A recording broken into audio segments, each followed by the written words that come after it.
magharibi, angalia kusini. Namna hiyo, na yeye anaambia kwamba ukikaa kama vile mimi mwenyewe nataka, nitakupatia hiyo nchi yote.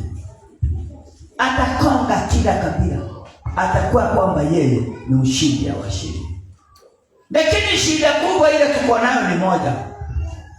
Hatufuati maagizo ya baba yetu, tunakaa kulingana na mapenzi yetu sisi. Na yeye anataka tuwe watu ambaye wanamsubiri na watu ambaye wanakaa katika hali ile anataka. Nataka tusome katika kitabu cha Waebrania 11 mstari wa 10. Hebrews 11 verse 10. Maana alikuwa akitazamia mji wenye msingi. Alikuwa anatarajia mji yenye msingi ambao mwenye kuubuni na kuujenga. Wenye kuubuni, yani wale watu wenye kuchora ramani na wenye kuujenga ni Yawe. Baba yetu Yawe ndiye atakayejenga. Kwa hivyo seti ya kwamba hiyo seti itajengwa na watu. Hapana. Yeye mwenyewe ndio mwenye kufanya nini? Ndio mwenye kujenga. Tusome Ufunuo 21 mstari wa 2 na mstari wa 3. Nataka tuende najaribu nikijaribu kuokoa masaa yangu kulingana na vile nimeambiwa na mratibu wetu. Ufunuo 21 tuanzie mstari wa 2, mstari wa 2, mstari wa 2 na wa 3. Nami nikauona ule mji mtakatifu. Sasa ni mtumishi wa baba yetu anafunuliwa sasa. Anaonyeshwa ule mji mtakatifu vile utakavyokuja. Sio ya kwamba akaonyeshwa vile huo mji utakavyokuja. Utakuwa namna gani? Yerusalemu mpya ukishuka kutoka mbinguni kwa Yawe. Ikishuka, si ati ya kwamba ilikuwa imetengenezwa, si mafundi wanatengenezea hapa. Itashuka kutoka mbinguni ikija hapa duniani.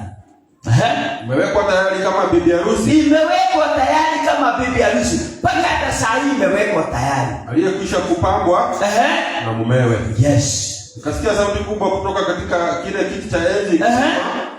Tazama, maskani ya Yawe ni pamoja na wanadamu. Yes. Naye atawafanya maskani yake pamoja nao.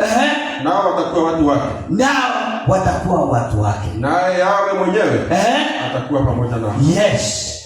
Kwa hiyo tutakuwa pamoja na yeye katika huo mji mtakatifu.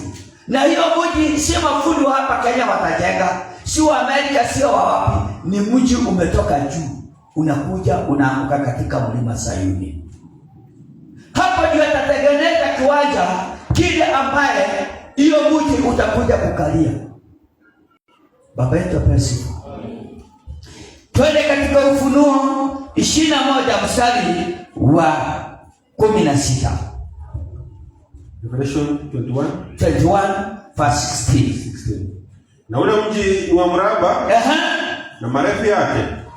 Yaani urefu wa ule mji. Hebu sikiza sasa. Huo mji urefu yake utakuwa kilomita ngapi? Na ule mji ni wa mraba na marefu yake sawa sawa na mapana yake. Yes. Kaupima mji kwa ule mwanzi.